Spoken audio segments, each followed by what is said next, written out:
சரி, அப்போ இன்றைக்கு உராய்வு விசை சம்மந்தமாக பார்க்க போகிறோம். இப்போ இந்த படத்தில் பார்த்தீங்கன்னு சொன்னால், ஒரு ஆள் ஒரு பொருளை வந்து இழுக்கிற நேரம், இப்போ இந்த பெட்டி வந்து முன்னோக்கி நகரும் என்று சொன்னால், இவர் இயக்கத்தை எதிர்க்கும் முகமாக இந்த திரை, உராய்வு விசை சம்பந்தமாக நாங்கள் கதைக்க போகிறோம்னு சொன்னால், திரையினுடைய இயல்பு எப்படி இருக்கணும்னு சொன்னால் கரடான திரையாக இருக்கும். கரடான தளமாக இருந்தால் தான் அங்கே உராய்வு விசை தொழிற்படும். ஒப்பமான தளத்தில் உராய்வு விசை தொழிற்படாது. அப்போ நீங்கள் கேள்விகள் வாசிக்கிற நேரம் கவனமாக இருக்கணும். அங்கே தரப்பட்டிருக்கிற திரையினுடைய தன்மை கரடான மேற்பரப்பா அல்லது ஒப்பமான மேற்பரப்பா அப்படின்னு சொல்லி உங்களுக்கு தெரிஞ்சிருக்கும். அப்போ எப்பவும் உராய்வு விசை வந்து கரடான மேற்பரப்பில் தான் தொழிற்படும். ஒப்பமான மேற்பரப்பில் உராய்வு விசை தொழிற்படாது. அப்போ இந்த திரை வந்து ஒரு கரடான திரையாக இருக்கிற நேரம், இந்த திரையின் மீது இந்த பொருளை வச்சு இழுக்கிற நேரம், திரையால இந்த பொருளுக்கு ஒரு தடை விசை ஒன்று வழங்கப்படும். அந்த தடை விசை தான் இந்த உராய்வு விசையாக இங்கே கொள்ளப்படுது.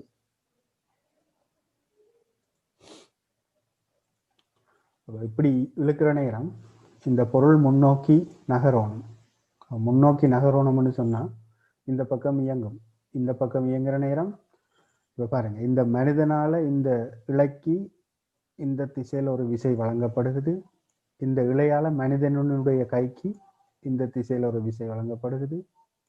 அதே மாதிரி இந்த இலை இந்த பெட்டியை இழுக்கணும். அப்போ இந்த இலையால இந்த பெட்டிக்கு இந்த திசையில ஒரு விசை வழங்கப்படுகிறது. அப்போ இந்த நேரம் இந்த இலை அறக்கூடாதுன்னு சொன்னால் இதுக்கு எதிரும் சமனமாக இலையில ஒரு இந்த திசையில் ஒரு விசை பிரயோகிக்கப்படும். சரியா? அதே மாதிரி இது ஒரு கரடான மேற்பரப்புன்றதால திரையால இந்த பொருளுக்கு இந்த திசையில் ஒரு உராய்வு விசை வழங்கப்படும். இந்த பொருளால திரைக்கு இதுக்கு எதிரும் சமனமான ஒரு விசை வழங்கப்படும். சரி, அப்போ இதில் நிறைய விசை இப்போ இதிலேயே குறிச்சுக்கலாம். இவருடைய நிறை வந்து நிலை குத்தாக கீழ் நோக்கி தொழிற்படும் எம்ஜின்னு சொல்லி, இந்த மனிதனுடைய கால்களால் திரைக்கு முன்னோக்கி இந்த பக்கத்தில் விசை வழங்கப்படுகிறது. ஏண்டா இவர் கால் ரெண்டுமே திரையோட முட்டிக்கொண்டிருக்கு. இப்போ செவ்வன் மருதாக்கம் வந்து திரையால் இவருக்கு இந்த கால் வழியே இப்படி தொழிற்படும். அதே மாதிரி திரையால் மனிதனுடைய காலுக்கு வழங்கப்படுற விசை என்று பார்த்தீங்கன்னு சொன்னால், மனிதனால் திரைக்கு வழங்கப்பட்ட விசைக்கு எதிர் திசையில் தொழிற்படும். நிறைய எம்சிக்குள்ள இவ்வாறான கேள்விகள் எல்லாம் வந்திருக்கு. அதாவது ஒரு மாடு மரத்தில் கட்டப்பட்டு இருக்கும். அந்த மாடு வந்து ஒரு மரத்தை அல்லது ஒரு இலையை சாப்பிட்றதுக்கு முயற்சி செய்கிற நேரம், எத்தனைக்கிற நேரம் அந்த இலையில கட்டப்பட்டிருக்கிற அந்த மாட்டில் தொழிற்படுற விசைகள், அதே மாதிரி வண்டில் கட்டப்பட்டிருக்கிற மாட்டினுடைய விசைகள் எல்லாம் குறிச்சு காட்ட சொல்லி நிறைய கேள்விகள் வந்திருக்கு உங்களோட பாஸ் பேப்பர்ஸில். சரியா?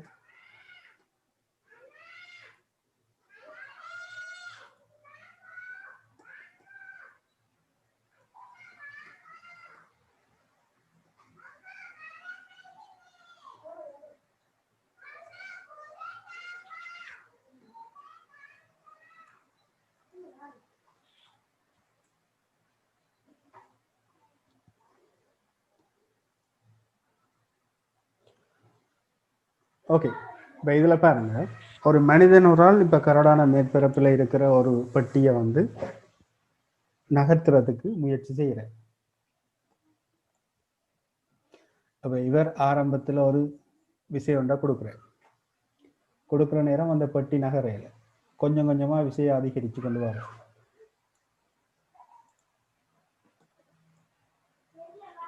விசையை அதிகரிக்கிறார் அந்த பெட்டி நகர்ற பாடில். அப்போ இந்த தருணத்தில் நீங்கள் எவ்வளவு விசை கொடுத்தும் அந்த பெட்டி நகரையில்னு சொன்னால், நீங்கள் கொடுக்குற விசைக்கு எதிரான விசையை அந்த பெட்டி என்ன பிரயோகிக்குதுன்னு அர்த்தம். அப்போ அங்கே விளையுள் விசை, அந்த பெட்டியில் இருக்கிற விளையுள் விசை 0 மண்டதால தான் அங்கே அந்த பெட்டி வந்து நகராம அப்படியே இருக்கு. சில பேர் யோசிக்கலாம், பெட்டியில தாக்குற உராய்வு விசையிலும் பார்க்க நாங்க கொடுக்குற உராய்வு விசை, அந்த நாங்க கொடுக்குற பாவிக்கிற விசை வந்து குறைவா இருக்கிறதால தான் அந்த பெட்டி நகரையிலன்னு சொல்லி பிள்ளையா சில பேர் விளங்கி வச்சிருப்பீங்க. அப்படி இல்லை. நீங்க ஒரு விசையை கொடுத்தும் எவ்வளவு விசையை அதிகரிச்சும் அந்த பொருள் வந்து நகராம இருக்குதுன்னு சொன்னா, நீங்க கொடுக்குற விசைக்கு சமனும் எதிரமா அங்க உராய்வு விசை தொழிற்படுகிறது. அங்க அப்ப அந்த பெட்டியில இருக்கிற விளைவுள் விசை வந்து பூஜ்ஜியம் ஆகிறதால தான் அந்த பெட்டி வந்து அங்க என்ன செய்யலைன்னு சொன்னா நகராம இருக்குது. அப்ப நீங்க அந்த பெட்டி வந்து நகராம இருக்கிற வரைக்கும் நாங்க அதை சொல்றது நிலையியல் உராய்வு விசை அங்க தொழிற்படுதுன்னு சொல்லி சொல்லுவோம். அப்ப அந்த நிலையியல் உராய்வு விசை பெட்டி இயங்காத நேரம் தான் நாங்க நிலையியல் உராய்வு விசையை வந்து நாங்க அங்க சொல்லுவோம். சரியா? அப்போ படிப்படியா நீங்க விசையை அதிகரிச்சு கொண்டு போறீங்க. குறித்த ஒரு அப்படியே நீங்க விசையை அதிகரிச்சு கொண்டே போறீங்க.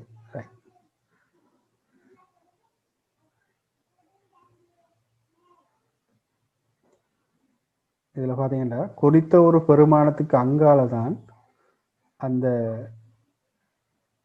பெட்டி வந்து நகர எத்தனிக்குது.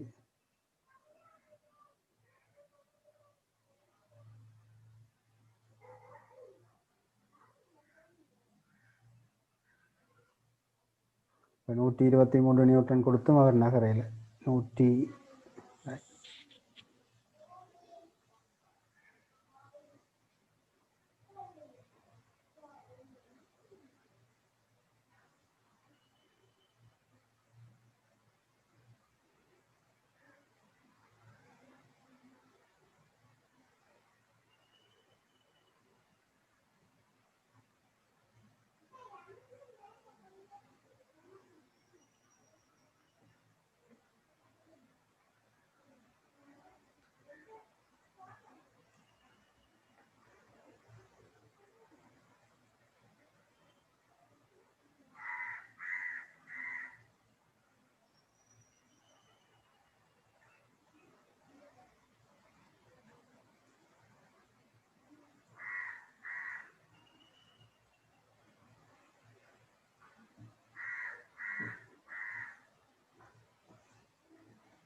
இதுல குறித்த ஒரு விசைக்கு அங்கால தான் என்ன செய்யறாருன்னா அந்த பெட்டி அசைய ஆரம்பிக்கிறார்.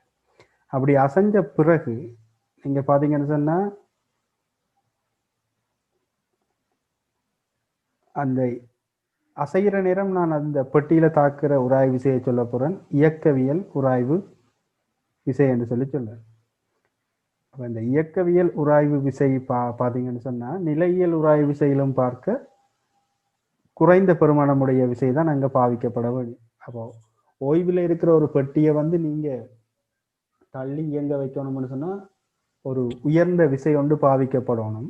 அந்த உயர்ந்த விசை பாவிக்கப்பட்ட பிறகு அவர் நகர தொடங்குவதாக இருந்து அதுக்கு பிறகு நீங்க பாவிக்க வேண்டிய விசை வந்து அவ்வளவு பெரிய விசை தேவையில்லை. இதில் பாருங்க, இவர் இயங்க இப்ப ஆரம்பிக்கிறார். 113 நியூட்டன்ல இயங்கல, 116 இயங்கல, 120 இயங்கல, 123 இயங்கல, 126 இயங்குது. அப்ப பாருங்க 126 நியூட்டன் கொடுக்கப்படைக்குள்ள இயங்குது. அதுல இருக்கிற உராய் விசை 94 நியூட்டனாக இருக்குது. அப்ப நீங்க வழங்குற விசையை நீங்க அதிகரிச்சு கொண்டு போனாலும் இங்க தரையால வழங்கப்பட போற இந்த உராய் விசை வந்து இயக்கவியல் உராய் விசை அதுக்கு பிறகு மாறாது. இயங்க வெளிக்கிட்ட பிறகு அந்த இயக்கவியல் உராய்வு விசை வந்து மாறா பெருமானத்திலே இருக்கு. பாருங்க 94 நியூட்டன்லயே இருக்கு. அப்ப பொருள் இயங்குது, நீங்க எவ்வளவு விசையை கொடுத்தாலும் இந்த இயங்கின பிறகு இயக்கவியல் உராய்வு விசை வந்து மாறாம இருக்கும். ஆனா முதல் அந்த பெட்டியை இயங்க வைக்கிறதுக்கு நீங்க கிட்டத்தட்ட 130 சோச்சம் அந்த விசை கொடுத்த நீங்க. அப்ப அந்த மட்டுமட்டாக அந்த பொருளை நீங்க இயங்க வைக்கிறதுக்கு உயர் பெருமானமுடைய ஒரு விசை ஒன்று வழங்கப்பட்டிருக்கு. சரியா? அப்ப இந்த இதை வச்சுக்கொண்டு நாங்க இனி தியரியை பார்ப்போம்.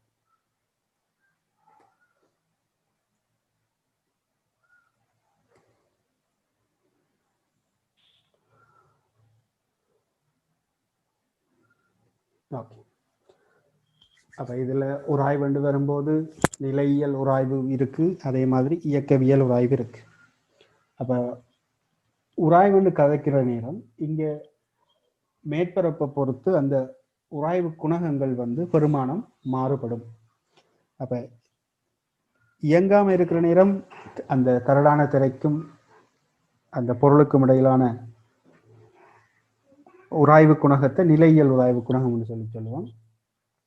இயங்குற நேரம் அந்த பொருள் இயங்குற நேரம் கரடான திரைக்கும் அந்த பொருளுக்கும் இடையிலான உராய்வு குணகத்தை இயக்கவியல் உராய்வு குணகம் என்று சொல்லி நாங்கள் சொல்லுவோம். நிலையியல் உராய்வு குணகம் ஸ்டாட்டிக் என்று சொல்லுவோம், ஸ்டாட்டிக் கோஎஃபிஷியன்ட் என்று சொல்லுவோம். அதே மாதிரி இயக்கவியலுக்கு டைனமிக் என்று சொல்லுவோம். அதான் இந்த இதுல மியூ எஸ் மியூ டி என்று போட்டிருக்கிறோம்.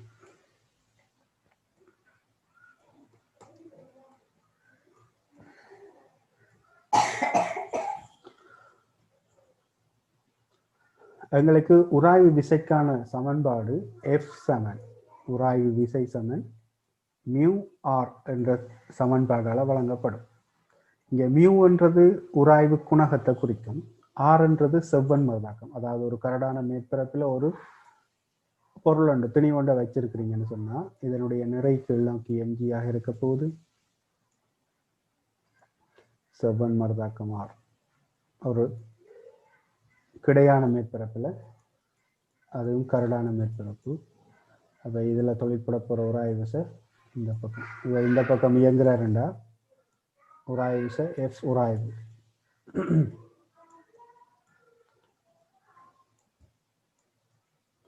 இந்த எஃப் உராய்வு விசை வந்து மியூ ஆர் என்ற சமன்பாடால் வழங்கப்படும். அப்போ இது நீங்கள் ஒரு விசையை கொடுத்து இவர் இயங்காத நேரம் நிலையியல் உராய்வு குணகத்தை நாங்கள் பாவிப்போம், இயங்குற நேரம் இயக்கவியல் உராய்வு குணகத்தை பாவிப்போம். அப்போ நீங்கள் ஒரு குறித்த ஒரு விசையை பாவிச்சு விசையை அதிகரித்து கொண்டு போய் ஒரு உயர் விசையில தான் அந்த பொருள் வந்து மட்டுமட்டாக இயங்க எத்தனிக்குது. அப்போ அந்த நிலையத்தான் நாங்கள் சொல்றது எல்லை உராய்வு விசைன்னு சொல்லி சொல்லுவோம். எல்லை உராய்வு விசை, அந்த நேரத்தில் எல்லை உராய்வு குணகத்தை நாங்கள் பாவிப்போம். அப்போ ஒரு உயர் விசையை பாவிச்சு தான் அங்கே நீங்கள் பொருளை இயங்க வைக்கிறீங்க. நிலையியல் உராய்வு நிலையிலிருந்து இயக்கவியல் உராய்வு நிலைக்கு மாற்றணும் என்று சொன்னால் ஒரு உயர்வு விசை ஒன்று அங்கே பாவிக்கப்படுது. அதுக்கு பிறகு இயங்க வச்ச பிறகு அவருக்கு நீங்கள் அங்கே இருக்கிற இயக்கவியல் உராய்வு விசை வந்து குறைவானதுன்னு சொல்லி இப்போ நாங்கள் அந்த அனிமேஷனில் பார்த்தேன்.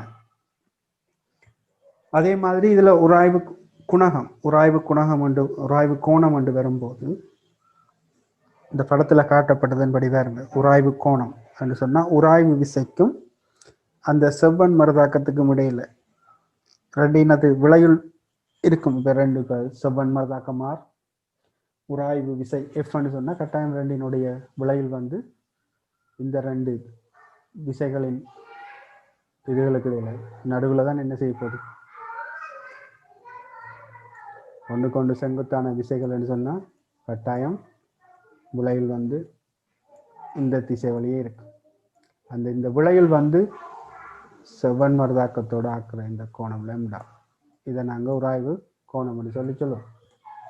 அப்போ எஃப்பின் கீழ் ஆர் என்ற தொடர்பு இந்த முக்கோணியில் வருதுன்னு சொன்னால் செவ்வன் மறுதாக்கம் ஆர், இது உராய்வு எஃப். ஆகவே விளையுள் வந்து எனக்கு இவ்வாறு காணப்படுது. இது ஒரு செங்கோண முக்கோணியாக எடுத்தால் tan lambda சமன் எதிர்பக்கத்தின் கீழ் அயல் பக்கம். எதிர்பக்கம் F, அயல் பக்கம் R.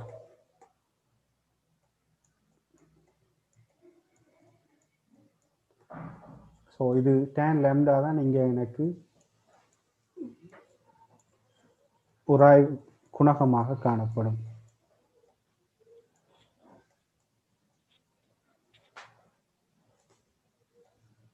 எங்களுக்கு இந்த சமன்பாடு தெரிஞ்சாவே இதுல இருந்து நாங்க தொடர்புகளை எடுக்கக்கூடிய மாதிரி இருக்கும். உராய்வு விசைக்கான தொடர்பு F சமன் மியூ R. R என்றது செவ்வன் மருதாக்கம். கிடையா இருக்கைக்குள்ள R சமன் mg ஆக காணப்படும். அப்ப இங்க உராய்வு குணகத்துக்கு அலகு இருக்காது. ஏனென்று சொன்னா F என்றது விசை, R செவ்வன் மருதாக்கம் என்றதும் விசை. ஆகவே உராய்வு குணகத்துக்கு அலகு இல்லை. அலகு அற்ற ஒரு பரிமாணம் என ஒரு கணியமாக இருக்கும் உராய்வு குணகம். இந்த உராய்வு குணகம் மேற்பரப்பின் தன்மையில தான் தங்கி இருக்குமே தவிர வேறு இதுலையும் தங்கி இருக்க போறது இல்லை.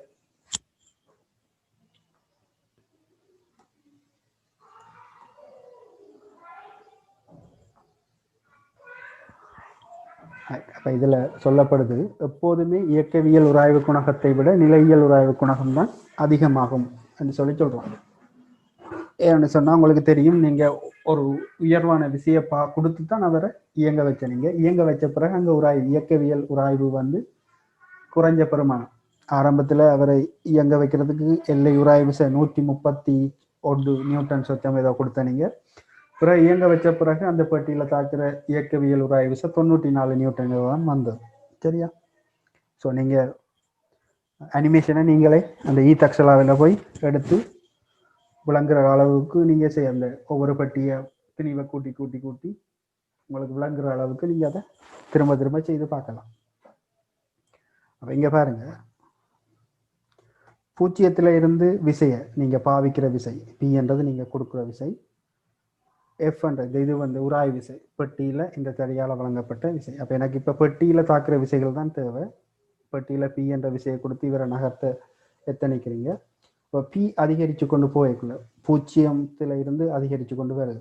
அதிகரித்து கொண்டு வரைக்குள்ள இதுக்கு சமனான பெருமானமுடைய உராய் விசை தொழிற்படுது. அப்போ விளைவில் விசை 0. இது வரைக்கும் அந்த பெட்டி நகரையில ஒரு உயர் பெருமானத்துல தான் மட்டுமட்டா இப்ப நகர ஆரம்பிக்குதுன்னு சொன்னா, இந்த தருணத்துல தான் அந்த பெட்டி மட்டுமட்டாக இயங்க ஆரம்பிக்குது. அப்ப இது உயர்வான விசை. இதைத்தான் சொல்றது எல்லை உராய்வு விசை என்று சொல்லுவோம். இந்த புள்ளியத்தான் சொல்றது எல்லை உராய்வு விசை. அப்போ ஒரு பொருளை நீங்க நிலையில இருந்து மட்டுமட்டாக அசைக்க எத்தனைக்கிற அந்த அசைக்கிற அந்த புள்ளி தான் எல்லை உராய்வு. அப்ப இந்த பூஜ்ஜியத்துல இருந்து இந்த எல்லை உராய்வுக்கு வரைக்கும் இதை சொல்றது நிலையியல் உராய்வு.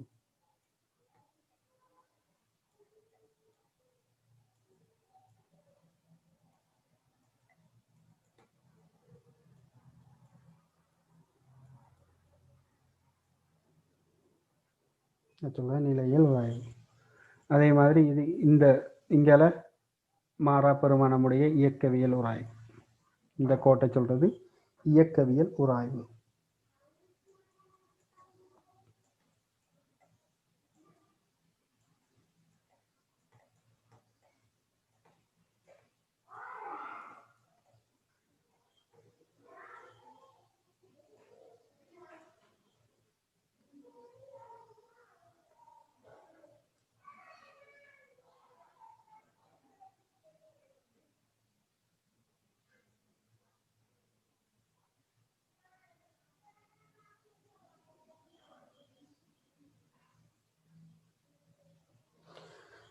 இதுல என்னத்துக்கு படித்திறன் எடுப்பான்? என்ன தேவைக்காக படித்திறன்? இதுல படித்திறன் எதையும் கொடுக்காது. நீங்க பாவிக்கிற விசைக்கும் உராய் விசைக்குமான விகிதம் என்னத்தை கொடுக்குது?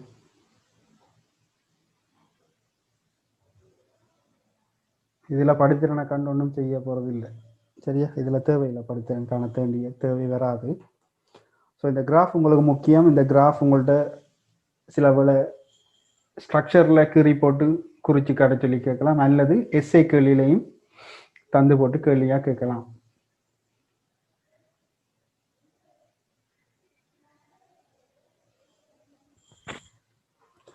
இந்த கிராஃப் உங்களுக்கு வடிவாக கீற தெரியணும். எக்ஸ் அச்சில் எது வரும், y அச்சில் என்ன வரும், என்னத்துக்காக இந்த உயர் பெருமானம் இங்கே வந்து பிறகு இங்கே வந்து இது மாறாமல் வருகுது என்று சொல்லி எல்லாம் தெரியும்.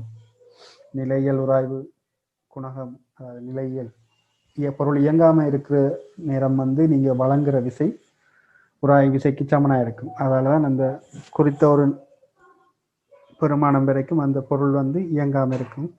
எல்லை உராய்வு விசைக்கு கிட்ட வரும்போது அந்த பொருள் மட்டுமட்டாக இயங்க ஆரம்பிக்கும். அதுக்கு பிறகு இயங்கின பிறகு அங்கே தொழிற்பட போகிற உராய்வு விசை வந்து இயக்கவியல் உராய்வு விசைன்னு சொல்லிட்டு அது வந்து ஆரம்பத்தில் நீங்கள் பாவித்த எல்லை உராய்வு விசையிலும் பார்க்க குறைவான பெருமானமுடைய உராய்வு விசையாக காணப்படும். அது நீங்கள் என்னதான் விசையை அதிகரித்தாலும் அதுக்கு பிறகு இயங்கின பிறகு இயங்க ஆரம்பித்த பிறகு அதில் தொழிற்பட போட இயக்கவியல் உராய்வு விசை ஒரு மாறா பெருமானத்தில் இருக்கும். ஸோ நாங்கள் அந்த அனிமேஷன்லையும் பார்த்துட்டோம், இந்த கிராஃபையும் வச்சு பார்த்தாச்சு.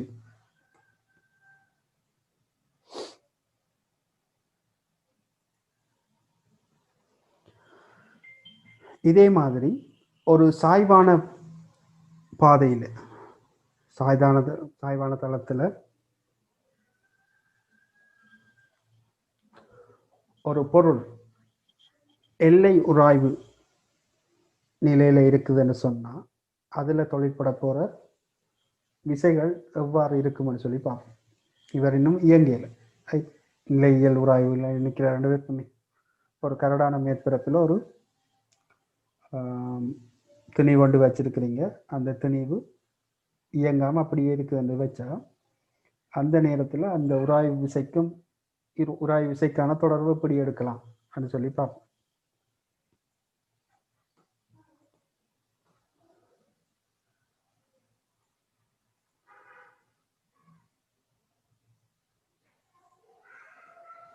இப்போ இதில் நிறை வந்து நிலைக்குத்தாக கீழ் நோக்கி தொழிற்பட போகுது.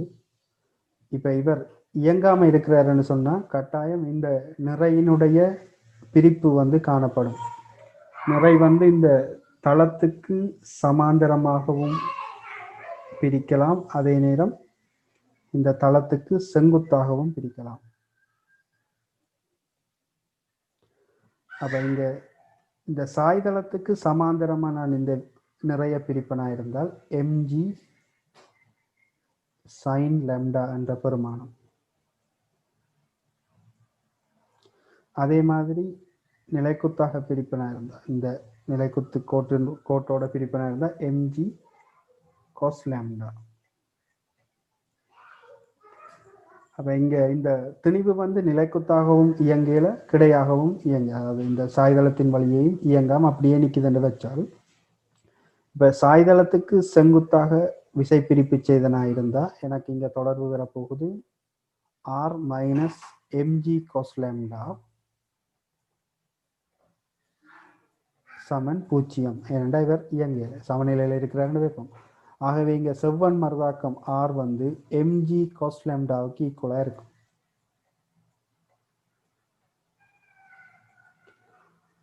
அதே மாதிரி சாய்தளத்தின் வழி f7ma பாவிச்ச mg sin lambda minus f எஃப்ண்டா உராய்வு விசை. இப்போ ஒரு சாய்வான பகுதியில் ஒரு பொருளை வச்சா கட்டாயம் mg sin lambda என்ற விசை வந்து இவரை கீழ் நோக்கி இயங்க வைக்க எத்தனிக்கும். அப்போ இவரை இயங்காமல் தடுக்கிறதுக்குன்னு சொன்னால் இயக்கத்தை எதிர்க்கும் முகமாக இதில் ஒரு இந்த திசையில் ஒரு உராய்வு விசை f தொழிற்பட போகுது. இது வந்து நான் இப்போ இந்த திணிவில் தாக்குற விசையைத்தான் இதில் குறித்து காட்டுறேன். எனக்கு தேவையானது திணிவில் தாக்குற விசை தான் அது f. ஆகவே mg sin lambda minus f உராய்வு விசை சமம் 0. mg sin lambda சமன் f உராய்வு கொண்டு வரும்போது இது கரடான மேற்பரப்பு. அப்போ உராய்வு குணகத்தை நான் மியூ கொண்டு போடுறேன். செவ்வன் மறுதாக்கம் r. இந்த செவ்வன் மறுதாக்கம் ஆருக்கான தொடர்பு நான் கண்டுபிடிச்சு வச்சுக்கிறேன் mg cos lambda.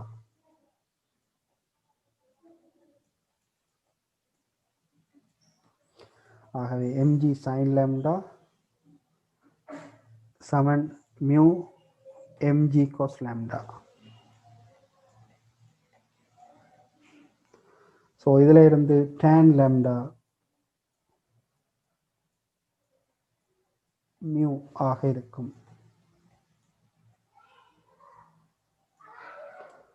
ஆகவே lambda சமன் tan இன்வர்ஸ் மியூ என்ற ஒரு தொடர்பு எனக்கு கிடைக்கப்பெறும். அப்போ ஒரு சாய்தளத்தில் ஒரு பொருள் இயங்காம எல்லை சமநிலையில் இருக்குமா இருந்தால், இதை சொல்றது எல்லை சமநிலைன்னு சொல்லி. ஸோ எல்லை சமநிலையில் இருக்குன்னு சொன்னால் அந்த நேரத்தில் எம்ஜி அதாவது நிறையினுடைய பிரிப்பு வந்து உராய் விசைக்கு சமனாக இருக்கிறதால அங்கே விளைவில் விசை பூஜ்ஜியமாக இருக்கும். ஆகவே அவர் இயங்காமல் இருக்கிறது.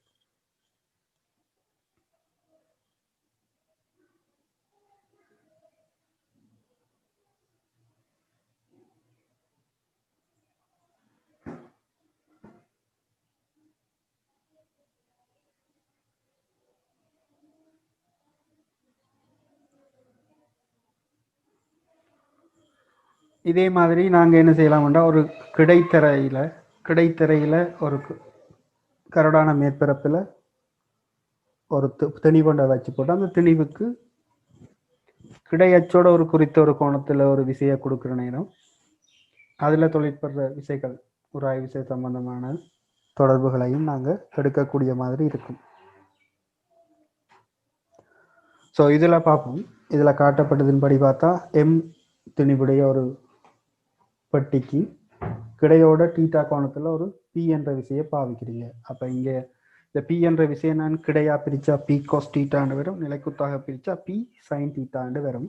அப்போ இவர் நீங்கள் பாவிக்கிற திசை வழியே தான் இவர் இயங்க எத்தனிப்பாருன்னு சொன்னால் இயங்க எத்தனிக்கிற திசைக்கு எதிர் திசையில் உராய் விசை தொழிற்படும். அப்போ பட்டியில் இந்த திசையில் உராய் விசை தொழிற்பட போகுது. நிறை கீழ் நோக்கி நிலைக்குத்தாக எம்ஜியாக இருக்கும்.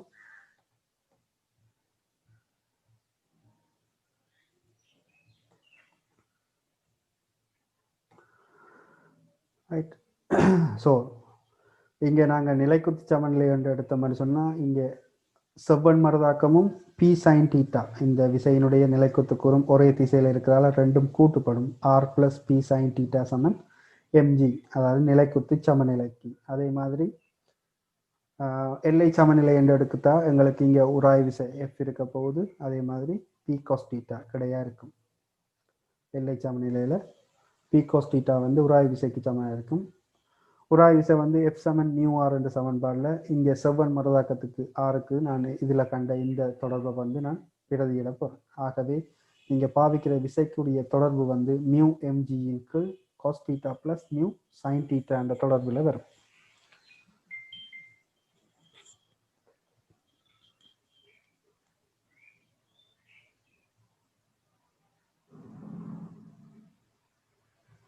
இந்த ஸ்லைடை பாருங்க ஒருக்கா, இதில் எது உங்களாங்காடி கேளுங்க.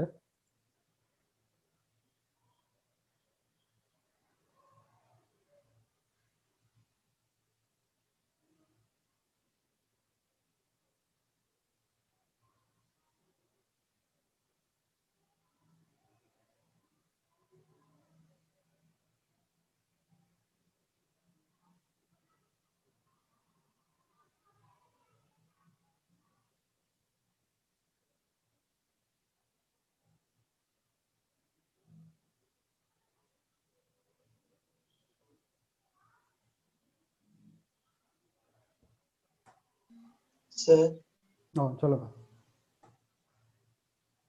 சார். இந்த கடைசி அந்த இது விளங்கல சார். அது அந்த நியூ உராய்வு குணகமுடைய கிடையான தளத்தில் எந்திணிவை இழுக்க தேவையான இழிவு இப்போ எல்லை சமநிலை என்ன சொன்னா நான் மட்டுமட்டாக இயங்க வைக்கிறதுக்குன்னு சொல்லி சொன்னேன். மட்டுமட்டாக இயங்க வைக்கணும்னு சொன்னா பி சமன், அதாவது இங்க கொடுக்குற விசைக்கு சமனான உராய் விசை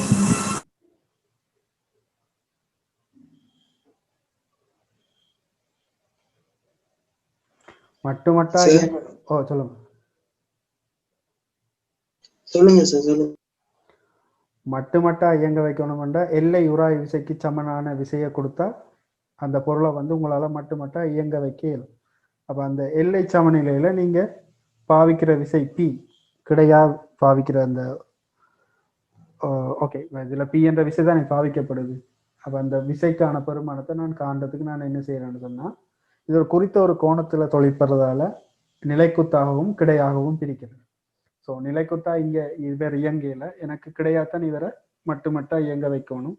ஆகவே நிலைக்குத்து சமநிலைக்கு இங்க தொழிற்படுற மொத்த விசைகளை சமப்படுத்துறேன். அதே மாதிரி எல்லை சமநிலை என்று சொன்னா அந்த பொருளை மட்டுமட்டாக இயங்க வைக்கிற நிலை. அந்த எல்லை சமநிலையிலையும் அந்த கிடையாக இருக்கிற விசைகளை சமப்படுத்தி அந்த தொடர்பை கண்டு அதுல இருந்து பியை கண்டுபிடிக்கிறேன். Okay sir.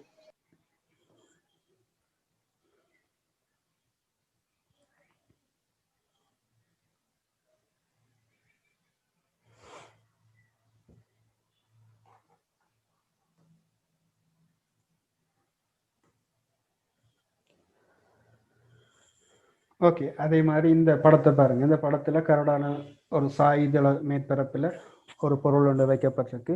இதுக்கும் எல்லை சமநிலையில இருக்குன்னு வைப்போம்.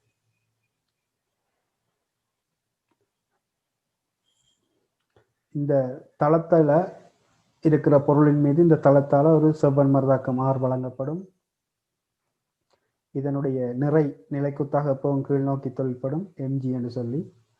அப்ப இந்த நிறையினுடைய பிரிப்பன சாய்தளத்திற்கு சமாந்தர சாய்தளத்தின் வழியையும் பிரிக்கலாம். அதே மாதிரி இந்த சாய்தளத்துக்கு செங்குத்தாகவும் பிரிக்கலாம்.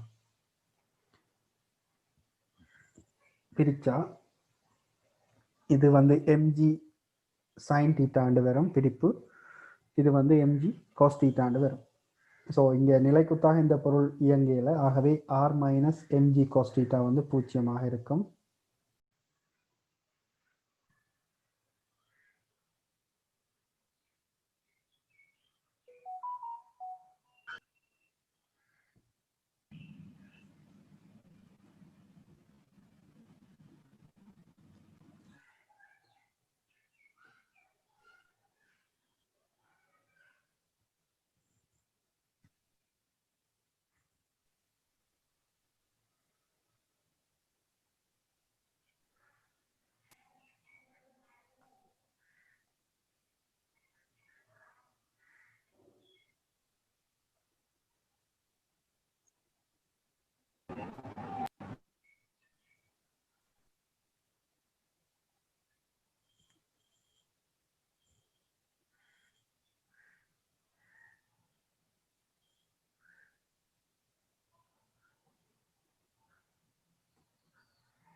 ஸோ இதில் நாங்கள் சாய்தளத்துக்கு செங்குத்தாக விசைகளை பிரித்த மாதிரி இருந்தால் mg sin θ.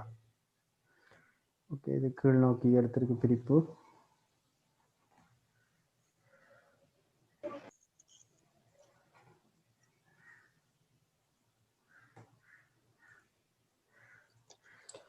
சாய்தளத்தின் தளம் இதுதான் சாய்தளம்.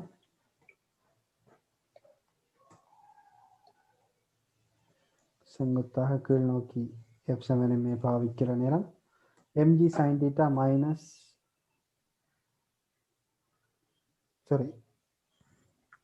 இது சாய்தளத்தின் வழி.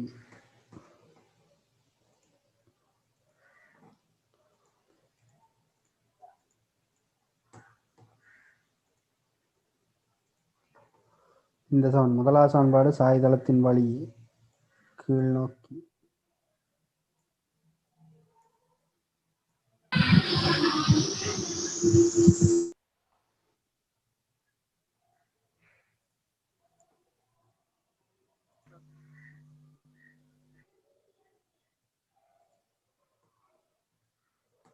சாய்தளத்தின் வழி என்று வரும்போது mg sin θ மைனஸ் fs சமன் 0. அது இங்கே fsன்றது வந்து நிலையியல் உராய்வு விசையாக இருக்க போகுது.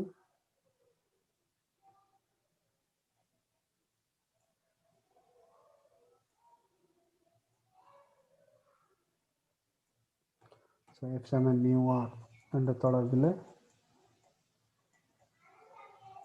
இந்த ஆரை கண்டுபிடிக்கணும். இந்த ஆரை கண்டுபிடிக்கணும்னா சாய்தளத்துக்கு செங்குத்தாக f7 ma பாவிச்சால் R minus MG cos theta.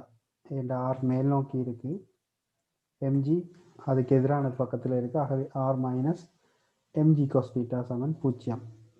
நிலை குத்துச்சமன்லைக்கு இது 0. ஆகவே ஆருக்கு பதிலாக எம்ஜி காஸ் தீட்டாவை இந்த சமன்பாடில் கொண்டே பிரதியிடுவோமா இருந்தால் எனக்கு எம்ஜி சைன் தீட்டா சமன் மியூஎஸ் எம்ஜி காஸ் தீட்டான்னு வரும். அதிலிருந்து டேன் தீட்டா வந்து மியூஎஸ் என்று சொல்லி காணப்படும். இதில் உங்களுக்கு பெருமானங்கள் தரப்படுமா இருந்தால், அதாவது நிலையியல் உராய்வு குணகம் தரப்படுமா இருந்தால் அதில் இருந்து இந்த சாய்வை வந்து உங்களால் கண்டுபிடிக்க இயலும். இப்போ இதில் உங்களுக்கு நிலையியல் உராய்வு குணகம் வந்து 0.35 தந்துருக்காங்க. அதை வச்சுக்கொண்டு இந்த சாய்வு நான் கண்டுபிடிச்சிட்டேன். தீட்டாவினுடைய பெருமானம் 19.3 பாகை என்று சொல்லி. இதில் உங்களுக்கு தெரிய வேண்டிய விஷயம், இந்த விசை பிரிப்பு, விசைய சாய்தளத்தின் வழியை பிரிக்கிறது, மற்றது சாய்தளத்தின் செங்குத்துக்கு பிரித்து F7MA பாவிச்சுக்கிறோம். அவ்வளோதான். F7MA நியூட்டன் செகண்ட் லோவை பாவிச்சிருக்கோம். செகண்ட் லோவை பாவிக்கிற நேரம் சாய்தளத்தின் வழியை பார்த்தோம்னு சொன்னால் இங்கே நிலையியல் உராய்வு நிலை என்று பார்த்துட்டோம். எல்லை சமநிலை என்று பார்த்தோம்னு சொன்னால் இந்த இடத்துல இவர் இயங்கையில், ஆகவே இங்கே ஆர்முடுகள் 0. அப்போ இதில் இருக்கிற விளைவு விசை வந்து 0 இருக்குது. விளைவு விசை 0 இருக்கணும்னா எம்ஜி சைன் தீட்டாவும் எஃப்எஸும் வந்து சமனாக இருக்கும்.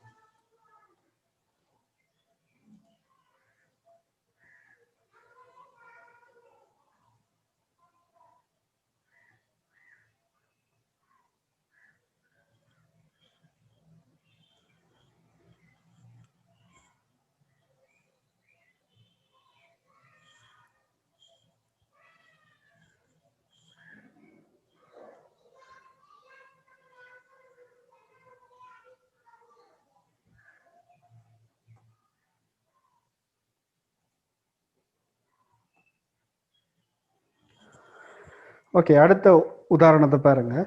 ஒரு கரடான மேற்பரப்பில் எம்என் என்ற ஒரு திணிவொண்டை வச்சுட்டு அந்த திணிவில் இழையால கட்டப்பட்டு ஒரு கப்பியின் மீது ஒரு போகிற இழையில மற்ற முனையில் M2 என்ற திணிவு கட்டப்பட்டிருக்கு.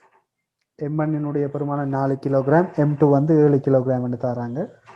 அதே மாதிரி இயக்கவியல் உராய்வு குணகம் வந்து 0.3 தராங்க. அப்போ இங்கே இயக்கவியல் உராய்வு குணகம் தராங்கன்னு சொன்னால் அங்கே பொருள் இயங்குதுன்ற அர்த்தம்.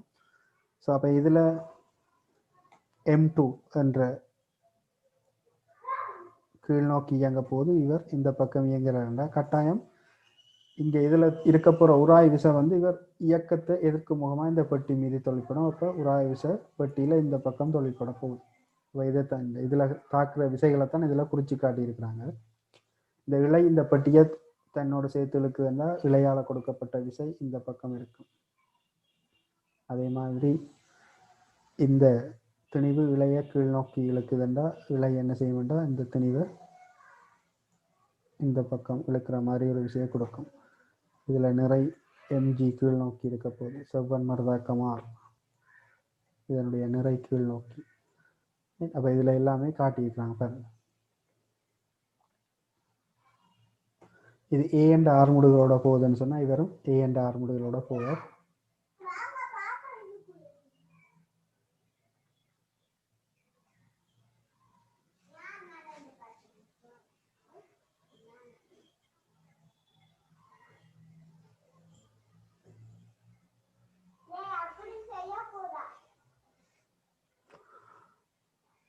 மற்றது இதில்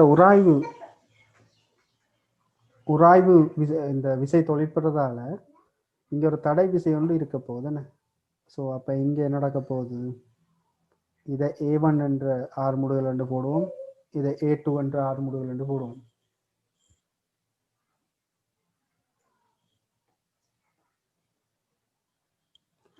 ஏண்டா இங்கே ஒரு தடை விசை ஒன்று தொழிற்படுது.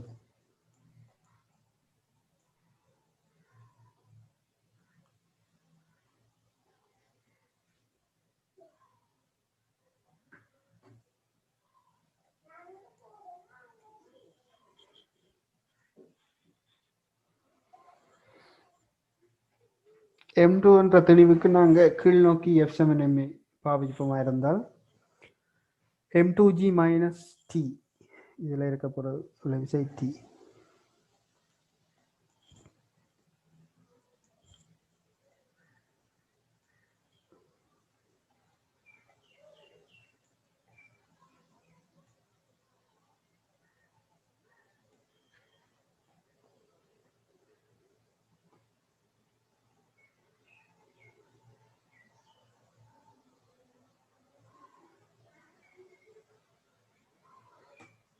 இவர் இந்த பக்கம் இயங்க போகிறாருண்டா இதில் தொலைப்புற கிடை விசை என்று பார்த்தா டி, அதே மாதிரி உராய் விசை அதுக்கு எதிரான திசையில் தொழிற்படுது.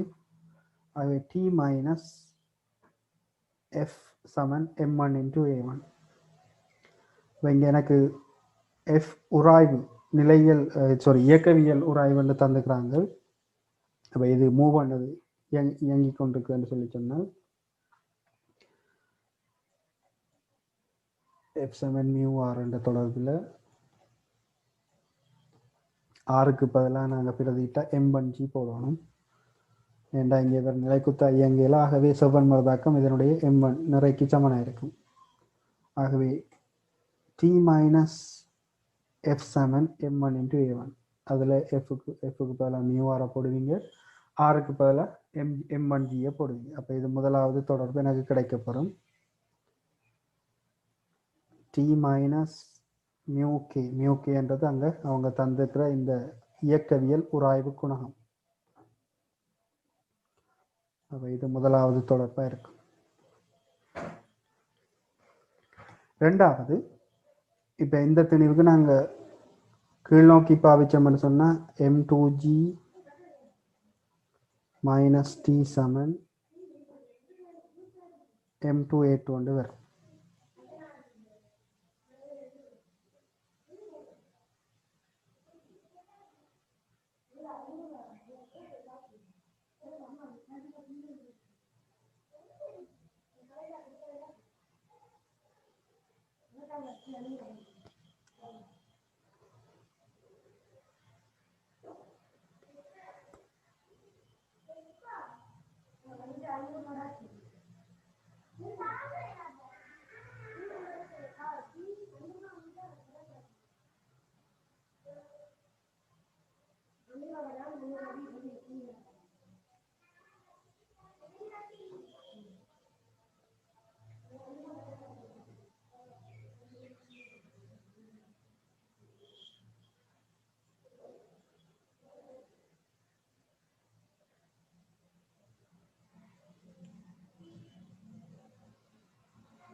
இந்த இலையினுடைய முனைக்கு முனை இணைக்கப்பட்டிருக்கிறால எப்படியும் ரெண்டினுடைய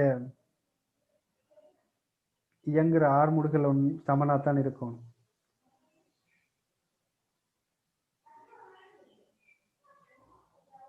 இதில் நாங்கள் A1 A2 போட்டாலும் ரெண்டினுடைய பெருமானமும் வந்து சமபெருமானம் உடையதாக தான் இருக்க போகுது.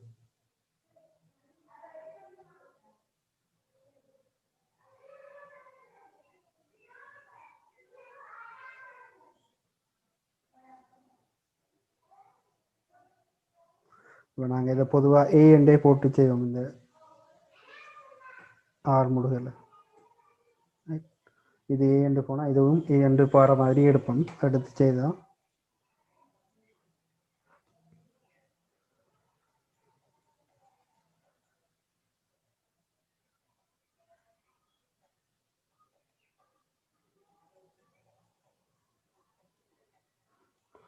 அதே மாதிரி இதுக்கு கீழ் நோக்கி பாவிச்சோம்னு சொன்னால்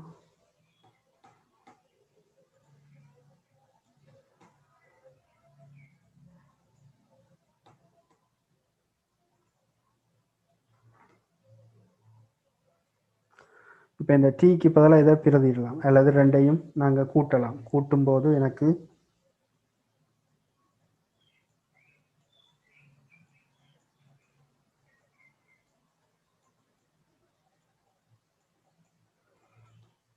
இப்படி ஒரு தொடர்பு வரும்.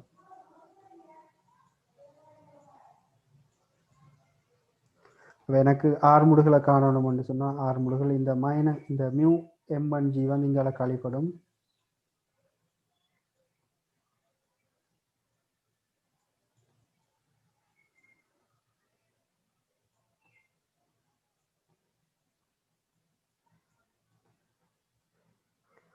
ஸோ இப்படி ஒரு தொடர்பு எனக்கு கிடைக்கப்படும்.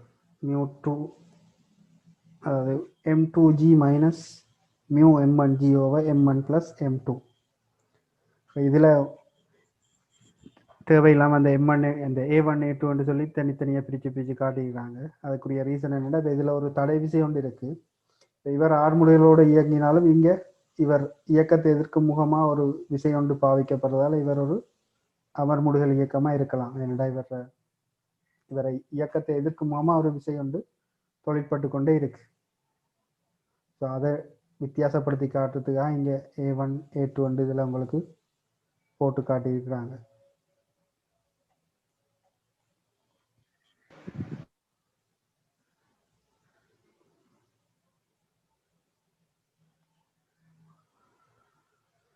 இதில் எல்லா பெருமானங்களும் உங்களுக்கு தந்திருக்கிறாங்க. ஸோ அந்த ஆர்முடுகளை உங்களுக்கு கணிக்க இயலும். ஆர்முடுகளை கணிச்சிட்டோம்னு சொன்னால் எங்களுக்கு இழையில இருக்கிற இழைவிசையை கண்டுபிடிக்கிறதுக்கு இந்த சமன்பாடை பாவிக்கலாம். இதில் எங்களுக்கு 2 சமன்பாடு இருக்குது. 2ல் ஏதாவது ஒரு சமன்பாடை நாங்கள் பாவிக்கலாம். இதில் உங்களுக்கு உராய்வு விசையை குறிக்க தெரியும். இயக்கத்தை எதிர்க்கும் முகமாகத்தான் இந்த பெட்டியில் இந்த உராய்வு விசை தொழிற்படும். ஸோ இது A என்ற ஆர்முடுகளோட வந்து இவரும் A என்ற ஆர்முடுகளோட இயங்கி கொண்டிருக்க போகுது.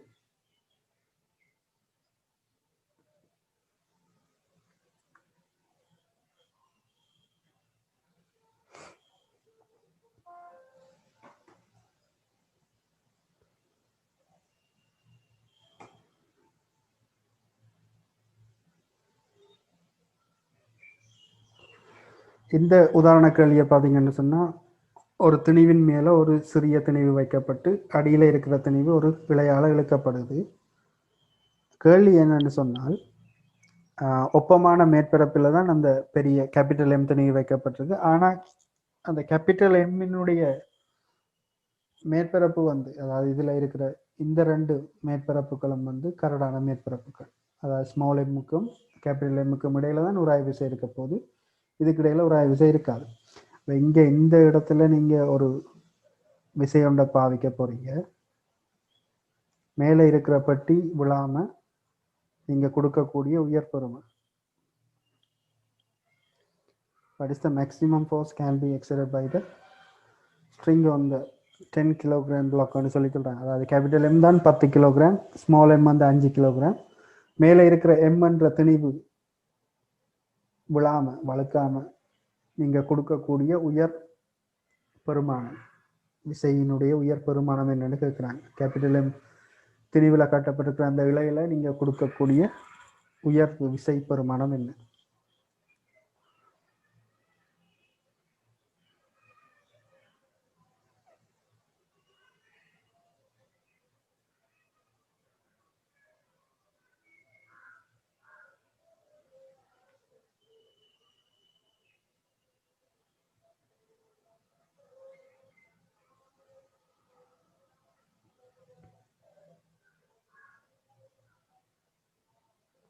அதில் பாருங்க, அதில் விசை எப்படி குறிக்கப்பட்டிருக்குன்னு பாருங்க.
அந்த கேபிட்டல் எம், அதாவது இது 10 கிலோகிராம் திணிவுன்னு தந்துக்கிறாங்க.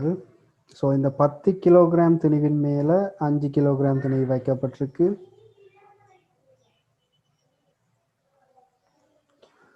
இது ஒப்பமான மேற்பரப்பு, பட் இதுதான் கரடான மேற்பரப்பு. அதாவது இந்த கேபிட்டல் எம்மினுடைய இந்த தளம் தான் கரடான மேற்பரப்பு.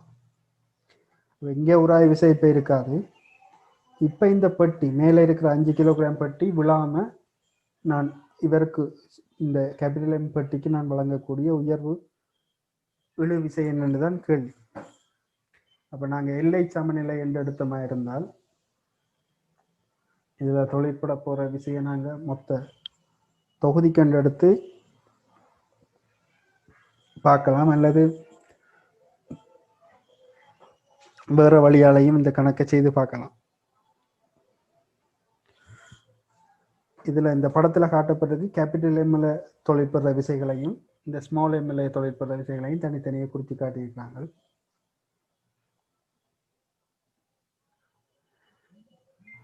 இந்த கேபிட்டல் எம் இந்த பக்கம் மூவ் பண்ணுதுன்னு சொன்னால் தன்னோட சேர்த்து இந்த ஸ்மால் எம்மையும் சேர்த்து இழுத்து கொண்டு வரணும். அப்போ இந்த கேபிட்டல் எம் பெட்டியால் இந்த ஸ்மால் எம் பெட்டிக்கு வழங்கப்பட வேண்டிய உராய் விசை முன்னோக்கி இருக்கணும். அதுதான் இதில் இப்படி இந்த திசையில் குறித்து காட்டியிருக்கிறாங்க.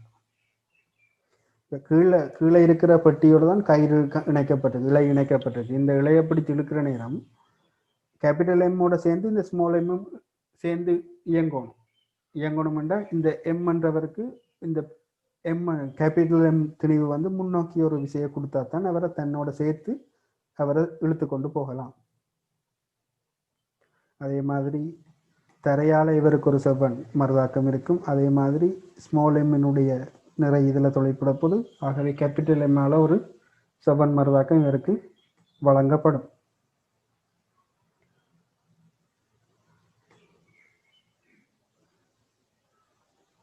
அப்போ இந்த 10 கிலோகிராமால் 5 கிலோகிராமுக்கு வழங்கப்பட்ட செவ்வன் மறுதாக்கம் N1 என்று வழங்கப்பட்டிருக்கு. இதனுடைய நிறை கீழ் நோக்கி தொழிற்படும். இந்த பெரிய பெட்டியால் சின்ன பெட்டிக்கு வழங்கப்பட்ட உராய் விசை இந்த பக்கம் இருக்கு. அதே மாதிரி இந்த 10 கிலோகிராமில் ஒரு இழு விசை காணப்படும். இதனுடைய நிறை 10 mg, அதாவது 100 நியூட்டன். இப்போ இந்த பெரிய பெட்டியால் சின்ன பெட்டிக்கு FS என்ற உராய் விசை வழங்கப்படுமா இருந்தால் அதுக்கு எதிரும் சமனமாக இந்த சின்ன பெட்டி இந்த பெரிய பெட்டிக்கு இந்த திசையில் ஒரு FS என்ற விசை உராய் விசையை கொடுக்கும். இதுக்கு சமணம் எதிருமா எதிர் திசையில் கொடுக்கும். அதே மாதிரி N2என்றது இந்த தரையால் இவருக்கு வழங்கப்பட்ட செவ்வன் மறுதாக்கம். இப்போ இதில் பார்த்தீங்கன்னு சொன்னால் இந்த தரையால் இந்த பெட்டிக்கு N1 என்ற செவ்வன் மறுதாக்கம் வழங்கப்படுமா இருந்தால் அதுக்கு எதிரும் சமனமாக இந்த பெட்டி என்ன செய்யணும்னு சொன்னால் இந்த பெட்டிக்கு ஒரு விசையை கொடுக்கும். அதுதான் இந்த இதில் காட்டப்பட்டிருக்க -N1. அதாவது அதனுடைய திசை மாறுபடுறதால மைனஸ் என்று போட்டு காட்டுறாங்க. இப்போ நாங்கள் என்ன செய்வோம்னு சொன்னால் தனித்தனியே ஒவ்வொரு பெட்டிக்கும் தொடர்புகள் எடுக்கலாம். இப்போ ஸ்மால் எம்மில் பார்த்தீங்கன்னு சொன்னால் 5 கிலோகிராம் திணிவில் இருக்கிற செவ்வன் மறுதாக்கம் N1 வந்து அதனுடைய நிறைக்கு சமன். ஏனென்றால் இவர் நிலைக்குத்தாக இயங்கியல. அதே மாதிரி இப்போ இதில் பாவிக்கப்பட போகிற கிடை விசை என்று பார்த்தோம்னு சொன்னால் இப்போ தொகுதி A என்ற ஆர்முடுகளோடு இயங்கி கொண்டு இருக்குமா இருந்தால் மொத்த தொகுதியும் A என்ற ஆர்முடுகளோடு இயங்கி கொண்டு இருக்குமா இருந்தால் தனியே ஸ்மால் எம்முக்கு எடுத்தனா இருந்தால் ஸ்மால் எம்மில் தாக்குற கிடை விசை வந்து உராய் விசை ஒன்று இருக்கு, FS என்று இருக்கு. ஆகவே தொகுதியே A என்ற ஆர்முடுகளோடு தான் இயங்குதுன்னு வைப்போம். அப்போ இங்கே கிடையாக F7MA பாவிச்சால் இயக்க திசையிலேயே இங்கே உராய் விசை காணப்படுது. ஆகவே FS = M × A. இங்கே FSக்கு பதிலாக μR என்று போடலாம். இங்கே செவ்வன் மறுதாக்கம் N1 என்று குறிக்கப்பட்டிருக்கு. So μS × N1. அது இது ஒரு தொடர்பாக இருக்கு.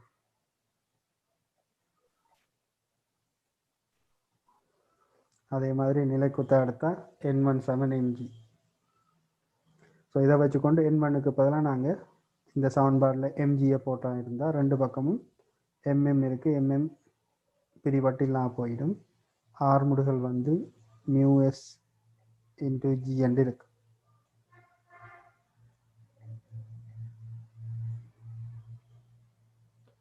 அதே மாதிரி இப்போ பெரிய திணிவுக்கு நாங்கள் என்ன செய்யலாம்னு சொன்னால், இப்போ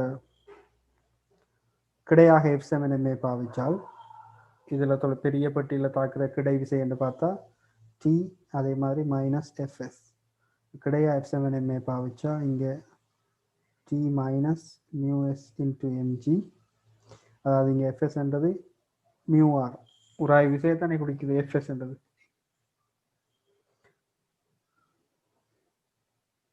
இதில் இருந்து எனக்கு தொடர்பு வரும் MA7 minus mu s MG plus T, அதாவது இதில் கிடையாக F7MA பாவிக்கப்பட்டிருக்கு.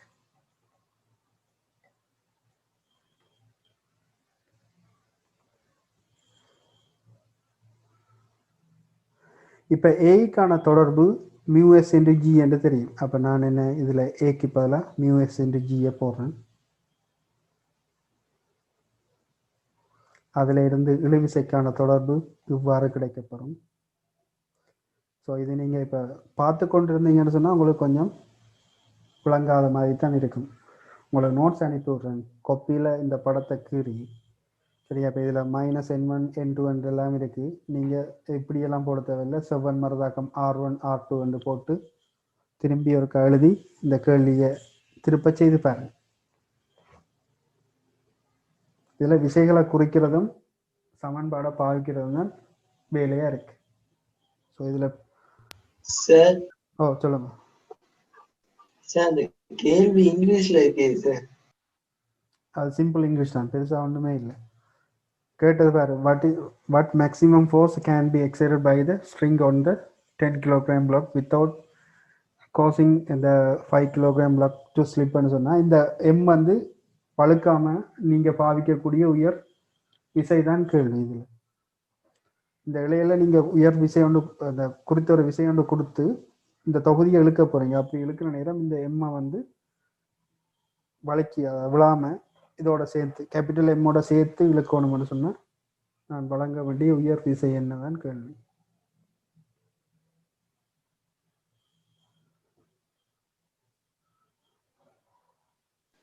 Okay sir.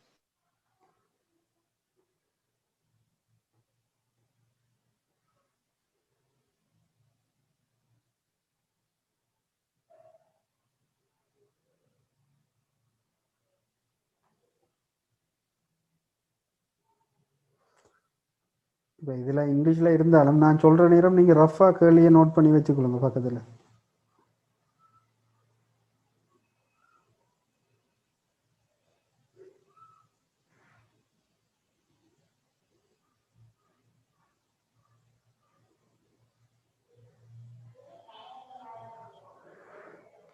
நாங்கள் முதலாவது பார்த்த அந்த உதாரண கேள்வி மாதிரி தான் இது.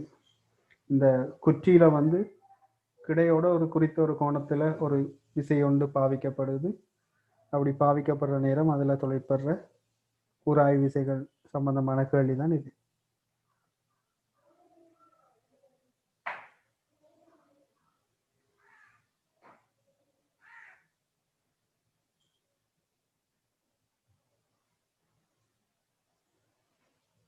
சார், ரெஸ்டோன் ஹொரிசாண்டல் ஃப்ளோர்னா ஒப்பமான தாரையா?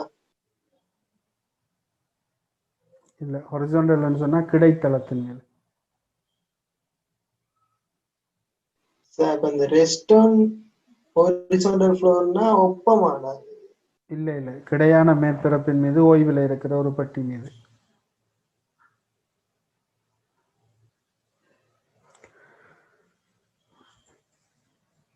ஸ்மூத் சர்ஃபேஸ் என்று சொன்னாதான் ஒப்பமான மேற்பரப்பு.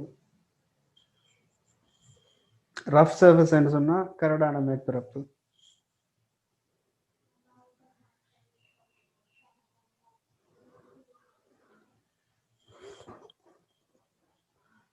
நாங்கள் இந்த கேள்வி எக்ஸ்பிளைன் பண்ண கணக்கை யோசிக்காதீங்க. ஒரு கரடான மேற்பரப்பில் ஒரு பெட்டி ஒன்று ஓய்வில் இருக்கு. அதில் கிடையோட ஒரு குறித்த ஒரு கோணத்தில் எஃப் என்ற விசை பாவிக்கப்படுது. இப்போ இவரை வந்து நாங்கள் இயங்க வைக்கணும்னு சொன்னால் நான் இங்கே பாவிக்க வேண்டிய இழிவு விசை என்னதுன்னு தான் கேள்வி. இவரை மட்டுமட்ட இயங்க வைக்கிறதுக்கு நான் எனக்கு தேவையான இழிவு விசை இந்த எஃப்ஐ கண்டுபிடிக்க சொல்லி கேட்குறாங்க. அப்போ எல்லை சமநிலையில் என்று எடுத்த மாதிரி சொன்னால் மட்டுமட்டாக இயங்க வைக்க இயலும் என்னால். அப்போ எல்லை சமநிலைக்கு நான் என்ன செய்யணும், இந்த விசையை வந்து கிடை பிரிப்பெடுக்கணும், அதே மாதிரி நிலைக்குத்து பிரிப்பெடுக்கணும். அதுக்கு பிறகு எனக்கு தெரிஞ்ச தொடர்புகளை சமன்பாடுகளை பாவிச்சு செய்யும். அப்போ முதலாவது இந்த எஃப்ஐ தான் கண்டுபிடிக்கணும்டா இது கிடையோட 30 பாகை கோணத்தில் தொலைப்படுது. ஆகவே கிடை பிரிப்பு செய்த எஃப் காஸ் தீட்டா, நிலைக்குத்து பிரிப்பு செய்த எஃப் சைன் தீட்டா, செவ்வன் மரதாக்கம் ஆர் இங்கே தொலைப்பட போது. இங்கே உராய் விசை இயக்கத்தை இந்த பக்கம்தான் இயங்க, இந்த பக்கம்தான் விசையை பாவிக்கிறீங்க. அப்போ இவர் இந்த பக்கம்தான் இயங்க எத்தனிப்பர். ஆகவே இயங்க எத்தனிக்கும் விசைக்கு எதிர் திசையில் உராய் விசை தொலைப்படும். இதனுடைய நிறை கீழ் நோக்கி டபிள்யூ.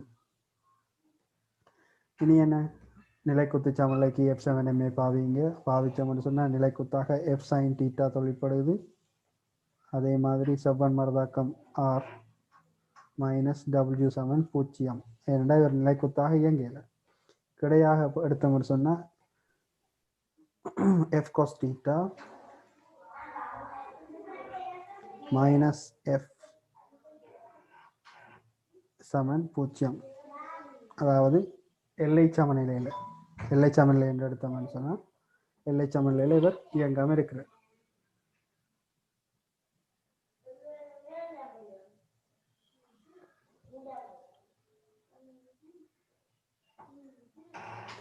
இந்த எஃப்ன்றது உராய் விசை எஃப் செவன் மியூ ஆர்.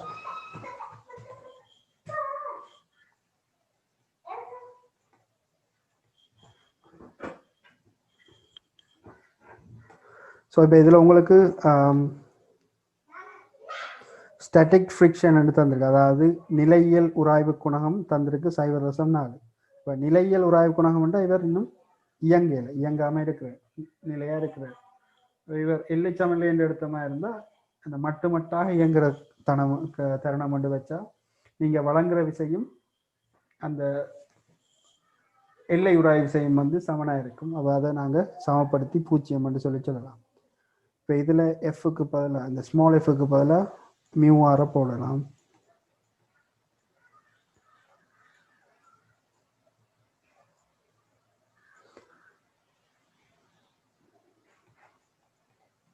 இதில் இருந்து நீங்கள் ஆரை கண்டுபிடிக்கணும். ஆரை கண்டுபிடிச்சி இதில் கொண்டே பிரதிடணும்.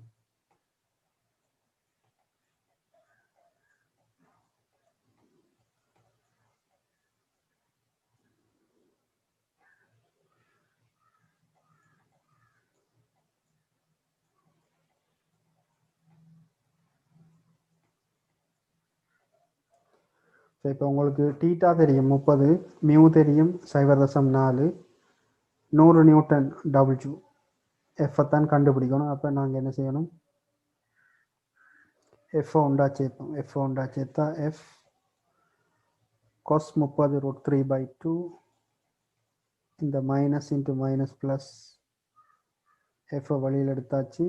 மியூ 0.4 சைன் 30 அரை சமன் இந்த மைனஸ் மியூ டபிள்யூ இங்கே வந்தால் ப்ளஸ் ரெண்டு வரும். 0.4 தர 100.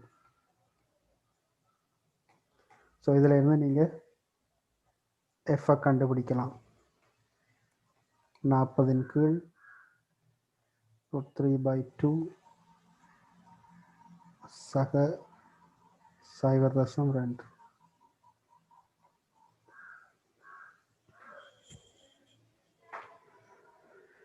ஸோ இதை நீங்கள் சுருக்கினீங்கன்னு சொன்னால் எஃப்க்குரிய ஆன்சர் உங்களுக்கு கிடைக்கப்பெறும். √3/2 √3/2 √3 பிரமாணம் 1.7. 40 கீழ் 1.7 2ஆல் பிரித்தா 0.85 வரும். சக 0.2. ஸோ அன்னளவாக பார்த்தோம்னு சொன்னால் 40 கீழ் 1.12 வரும். 1.05. அப்போ 40 1.05ஆல் பிரித்தா 0.5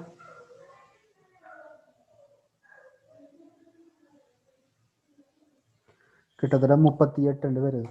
ஸோ இங்கே ஆன்சர் 37.5 நியூட்டன் தந்துக்கிறாங்க. ரைட், அப்போ சுருக்கலை நீங்கள் பார்த்துக்கொள்ளுங்க.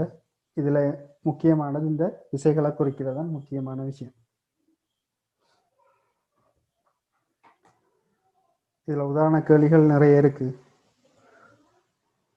நாங்கள் மிச்சத்தை நாளைக்கு தொடருவோம். இதில் என்ன மாதிரி விசைகள் தொழிற்படுகிறது, காரில் எப்படி விசை தொழிற்படுது, காரினுடைய சில்லில் எப்படி விசை தொழிற்படுது, அதே மாதிரி சைக்கிளினுடைய சில்லில் எப்படி விசை தொழிற்படுது என்றது எல்லாம் பார்ப்போம். ஸோ இன்றைக்கு படித்ததை நீங்கள் ஒருக்கா திருப்ப செய்து பாருங்கள்.